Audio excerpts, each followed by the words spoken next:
दिल्ली से लगभग 300 किलोमीटर दूर एक सुनसान हाईवे था। उस हाईवे के दोनों तरफ घना जंगल फैला हुआ था।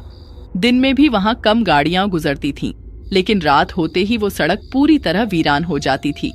लोग कहते थे, रात में उस हाईवे पर एक औरत दिखाई देती है, सफेद साड़ी पहने हुए, लंबे खुले बाल और चेहरे पर अजीब मुस्कान। वो सड़क के बीचों बीच बैठी रहती थी।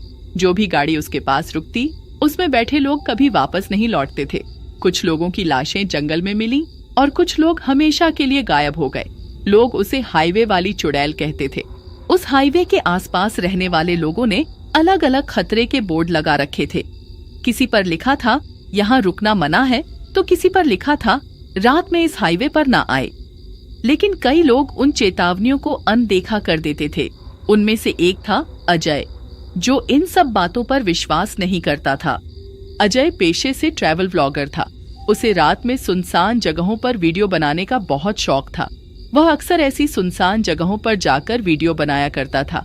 एक रात वो अपने दोस्त समीर के साथ उसी हाईवे से गुजर रहा था। रात के करीब 11:30 बजे थे। सड़क पूरी खाली थी। उस सड़क पर उनके अलावा कोई और गाड़ी नहीं दिख रही थी। तभी हाईवे के किनारे उन्हें एक चेतावनी का बोर्ड दिखाई देता है। यार अजय, तूने वो बोर्ड देखा? उस पर लिखा था, रात में यहाँ आना मना है। मुझे ये रास्ता बिल्कुल अच्छा नहीं लग रहा। पिछले आधे घंटे से एक भी गाड़ी नहीं दिखी। तू हर सुनसान जगह को भूतिया समझने लगता है। अरे किसी ने मजाक किया होगा। डराने के लिए किसी गांव वाले ने बोर्ड लगा दिया होगा। तू उस पर ध्यान मत दे। बाहर देख, कितना अच्छा मौसम हो रहा है। लगता है बारिश आने वाली है। यही तो मजा है रोड ट्रिप का। तू सिर्फ इस मौसम के मजे ले।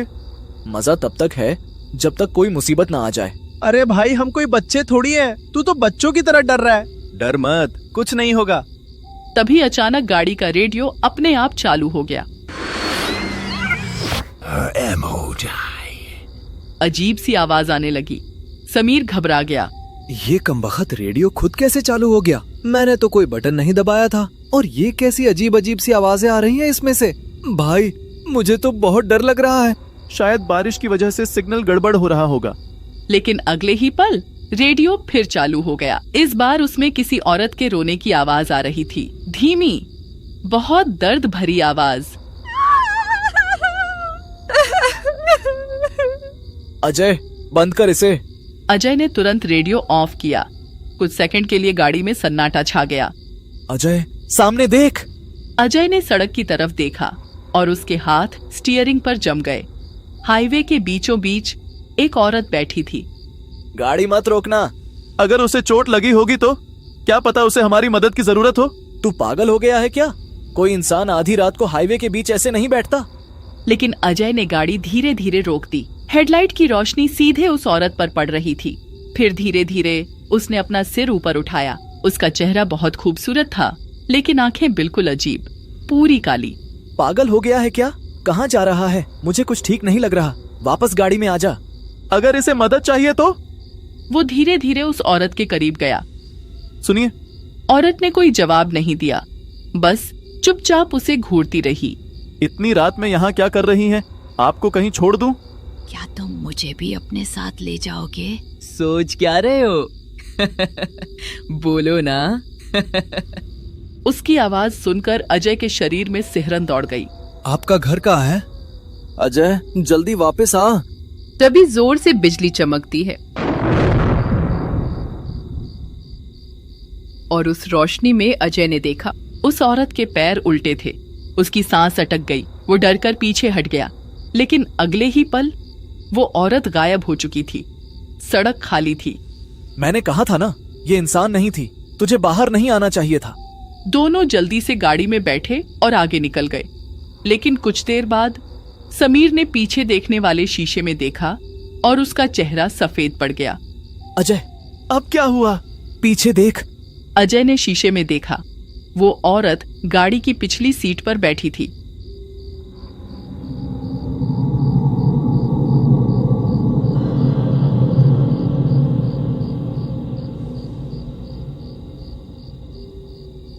उसके लंबे बाल पूरे चेहरे पर फैले हुए थे और वो धीरे धीरे हंस रही थी। गाड़ी अचानक डगमगाने लगी। अजय ने ब्रेक मारा। गाड़ी सड़क किनारे जाकर रुक गई। दोनों हांफने लगे। धीरे धीरे उन्होंने पीछे देखा। सीट खाली थी। वो कहाँ गई? अभी तो यही थी। मुझे लगता है आज हम बहुत बुरी तरह फंस गए हैं। अब बस मैं यहाँ 1 सेकंड नहीं रुकने वाला। हाँ, निकलते हैं। लेकिन तभी गाड़ी स्टार्ट होना बंद हो गई। अजय ने कई बार चाबी घुमाई, लेकिन इंजन चालू नहीं हुआ। बाहर अचानक बहुत तेज हवा चलने लगी। जंगल के पेड़ जोर जोर से हिलने लगे। तभी दूर सड़क किनारे एक छोटा ढाबा दिखाई दिया। अंदर हल्की रोशनी जल रही थी। अजय, वो देख, सामने एक दुकान दिख रही है। चल वहां चलते हैं। यहाँ गाड़ी में रहना सही नहीं रहेगा। फिर दोनों गाड़ी से उतरकर भागते हुए उस ढाबे पर पहुंच गए। ढाबे के अंदर एक बूढ़ा आदमी बैठा था। वह बूढ़ा उन्हें अजीब नजरों से देख रहा था। तुम लोगों ने उसे देख लिया ना? बोलो, चुप क्यों हो? अजय और समीर एक दूसरे को देखने लगे। आप किसकी बात कर रहे हो? उस औरत की जो रात में हाईवे पर बैठती है। ढाबे के अंदर अचानक अजीब सन्नाटा फैल गया। वो आखिर है कौन? बहुत साल पहले इसी हाईवे पर एक लड़की की मौत हुई थी। उसका नाम निशा था। वो अपने पति के साथ शहर जा रही थी, लेकिन रास्ते में कुछ लोगों ने उनकी गाड़ी रोक ली। फिर उन्होंने उसके पति को मार डाला और निशा को जंगल में घसीट कर ले गए। अजय और समीर चुप हो गए। सुबह उसकी लाश सड़क के बीच मिली थी। मरने से पहले वो पूरी रात मदद के लिए चिल्लाती रही, लेकिन कोई नहीं रुका।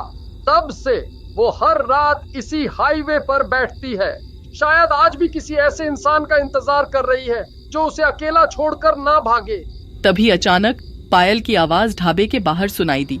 तीनों चुप हो गए। आवाज धीरे धीरे करीब आ रही थी। वो आ गई। अगर उसने तुम्हें देख लिया है तो अब वो पीछा नहीं छोड़ेगी।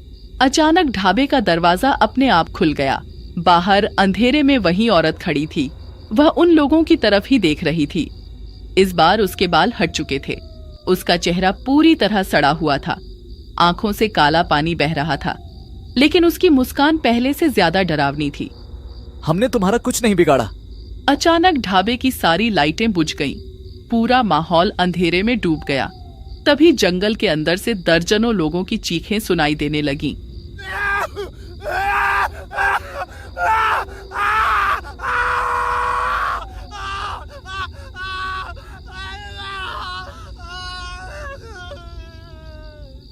ये आवाजें कैसी हैं? ये उन लोगों के रोने की आवाजें हैं जो इस हाईवे पर मारे गए हैं। तभी अचानक ढाबे की दीवारों से काला पानी बहने लगा और उसी पानी में कई चेहरे दिखाई देने लगे। सफेद आंखें, टूटी गर्दन, डरावनी मुस्कान। हम आज नहीं बचने वाले। अभी भी एक तरीका है। क्या? निशा की आत्मा को शांति चाहिए।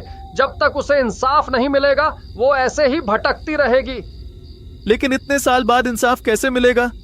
जिन लोगों ने उसके साथ वो सब किया था उनमें से एक अभी भी जिंदा है। कौन? अजय और समीर के पैरों तले जमीन खिसक गई। काशीनाथ रोने लगा। मैं उस रात वहां था, लेकिन डर गया था। मैंने उसे बचाने की कोशिश नहीं की। तब से वो हर रात मेरे पास आती है। निशा की आंखों से काला पानी बहने लगा। तूने मुझे मरने के लिए छोड़ दिया था। निशा जोर से चीखी। पूरा ढाबा कांप उठा। अगर गलती इनकी थी तो इन्हें सजा मिलनी चाहिए, लेकिन तुम निर्दोष लोगों को क्यों मार रही हो? पहली बार निशा चुप हो गई। तुम्हारे साथ गलत हुआ, बहुत गलत, लेकिन बदला लेते लेते तुम खुद वही बन चुकी हो जिससे तुम नफरत करती थी। मैं अकेली थी। मैं कल सुबह खुद पुलिस के पास जाऊंगा, सब सच बता दूंगा। कुछ सेकंड तक पूरा ढाबा शांत रहा। फिर धीरे धीरे निशा का चेहरा सामान्य होने लगा। उसकी काली आंखें वापस इंसानी आंखों जैसी दिखने लगीं। उसका शरीर धीरे धीरे धुएं में बदलने लगा और वो पूरी तरह गायब हो गई। अचानक बाहर चल रही हवा रुक गई। जंगल शांत हो गया। पायल की आवाज बंद हो चुकी थी। सुबह जब सूरज निकला तो पहली बार उस हाईवे पर डर नहीं था। काशीनाथ ने पुलिस के सामने सब सच कबूल कर लिया और उस जगह पर जहां निशा की लाश मिली थी एक छोटा मंदिर बनवाया गया। लोग कहते हैं उस रात के बाद फिर कभी किसी ने हाईवे पर उस चुड़ैल को नहीं देखा।